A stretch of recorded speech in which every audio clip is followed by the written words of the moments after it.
Now, this is of course a very happy example where you can do it so accurately, but there are literally tens of hundreds of thousands of calculations that you can do and measurements that you can perform where the theory and the experiment agree to 3 decimal places, 4 decimal places. Okay? We're talking about very high precision stuff here.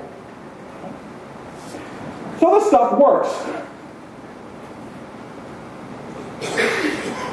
Now, how does this particular quantum field theory work? Well, it has a certain menu of particles and interactions.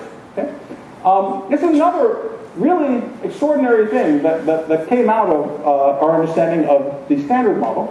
We had these interactions, right? We had electromagnetism, gravity, the strong force, the weak force, and on the face of it, they look completely different from each other.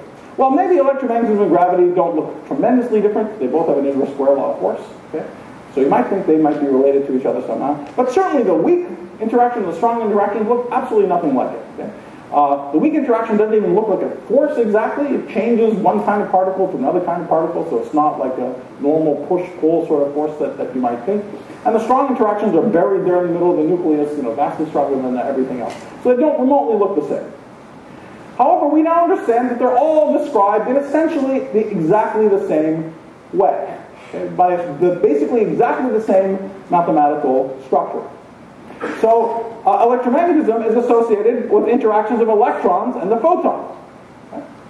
Remember, we did at the beginning, we saw that electromagnetism was associated with a dimensionless interaction, right? There it is. So there's a dimensionless interaction. It's around 1 over 137.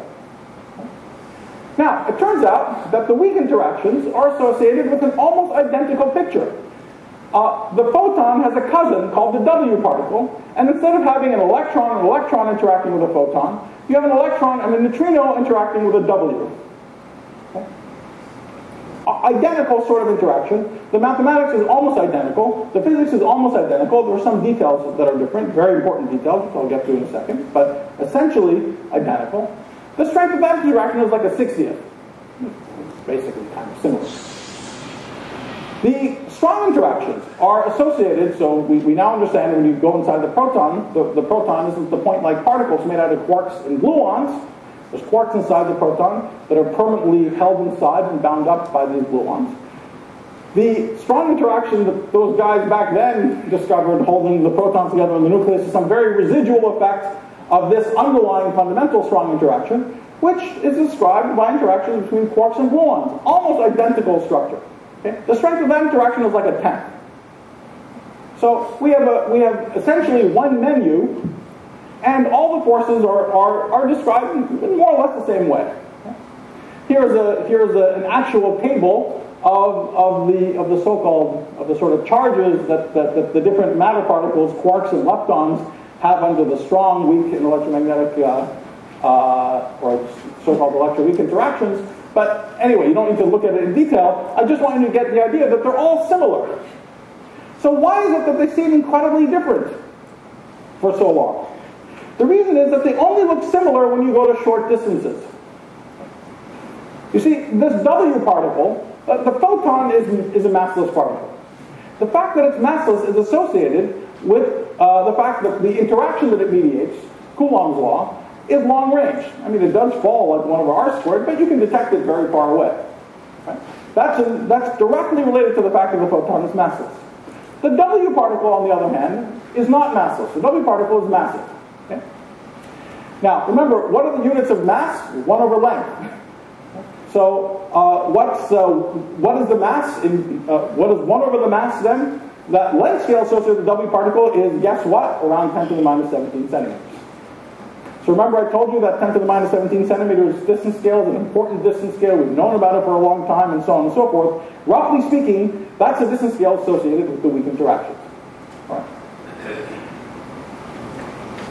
The story with gluons is actually more subtle and interesting still. Remember, we talked about that polarization between the sort of polarization of the virtual cloud of electrons and positrons surrounding the electron. There is an almost identical effect involving the cloud that surrounds the cloud that surrounds quarks, Except it turns out that that makes the strength of the interaction between quarks grow very gradually as you go to longer and longer distances. Okay? So in the case of the electrons, it shrinks very gradually as you go to very longer and longer distances, and just move further and further away from this cloud that's getting polarized less and less. Okay? It turns out, for very interesting reasons that earned people the Nobel Prize back in 2004, that the sign of the effect is opposite for the strong interaction, for some sort of technical reasons that have to do with the slightly different mathematics describing the strong interactions as the other ones. As electromagnetism anyway. But the bottom line is that it's almost the same effect, but the force between two quarks just very gradually, as you pierce less and less of this virtual cloud, gets stronger as you go to longer and longer distances. Okay? Until at the gargantuan distance scale of 10 to the minus 14 centimeters, it becomes so strong that it completely confines the quarks inside the proton. So if you have the perspective of a very short distance person, let's say you go to distances of 10 to the minus 20 centimeters, 1,000 times smaller than everything we're talking about here, all these forces will basically look the same. And there's some detailed differences between them, but they basically look the same.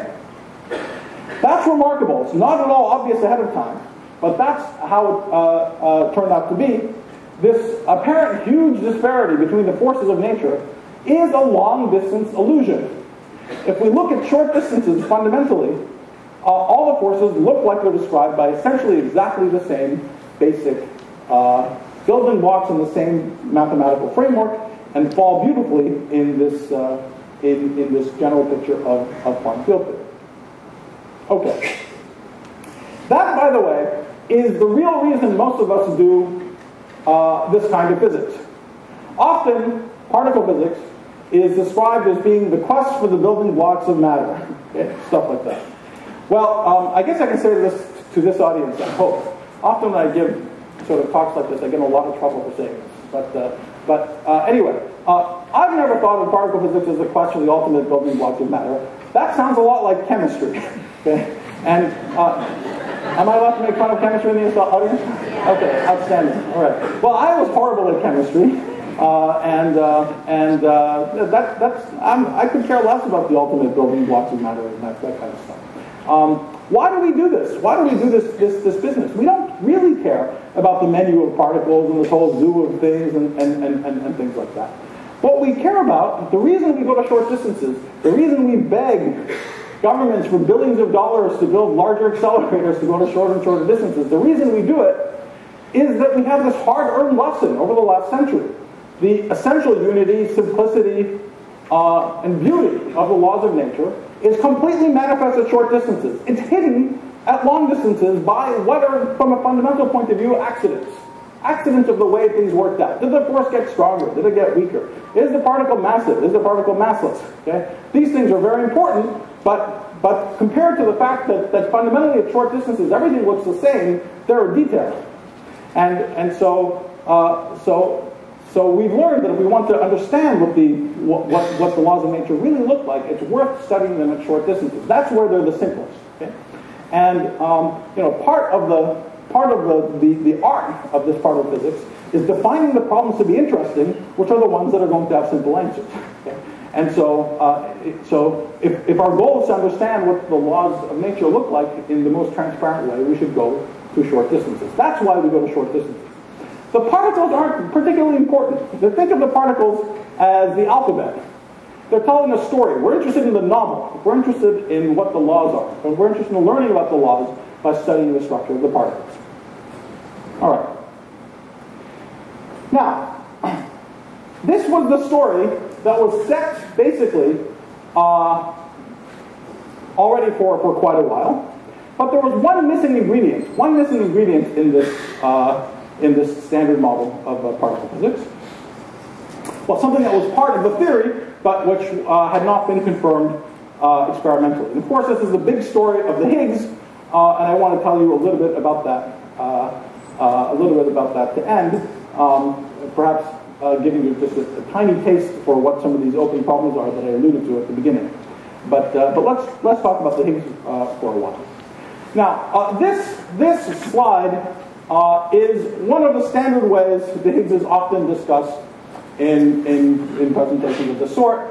And I'm going to go through it just because it might be familiar to you, but I really apologize.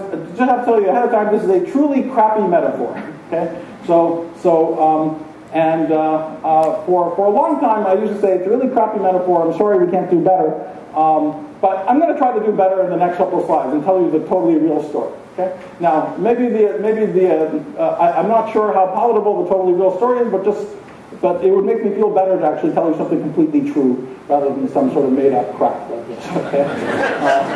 Okay. So what is this metaphor? What is this metaphor? It's not so bad. It's not so bad. But the metaphor is that the Higgs has to do with the origin of mass. Well, the origin of some mass. The Higgs has to do with the origin of the mass of particles like the electron. The electron has a mass because, according to this picture, it would fundamentally be massless. It wants to zip around at the speed of light. But the universe is filled with a kind of fluid or a condensate, or words like that are used, the Higgs condensate, and the electron bangs into this condensate as it's moving around. Okay? Now, the electron bangs into it relatively weakly. Other particles, maybe you've heard of them, maybe you haven't, the top quark, the W, and the Z, and so on, bang into it with with a greater strength. Okay? And it's this banging into it that gives things inertia. It stops it from moving around at the speed of light. This is, by the way, obviously incredibly important to the world around us, right? It's very important that the electrons have a mass. If the electrons were massless, there would be no atoms. That they'd be moving around at the speed of light, and they wouldn't want to be bound out around protons. It's incredibly important for the structure of the universe that the electrons have a mass. Other particles, like the photon, for a very good reason, don't have any interaction with this condensate, which is why they're exactly massless. That's the usual story. Okay?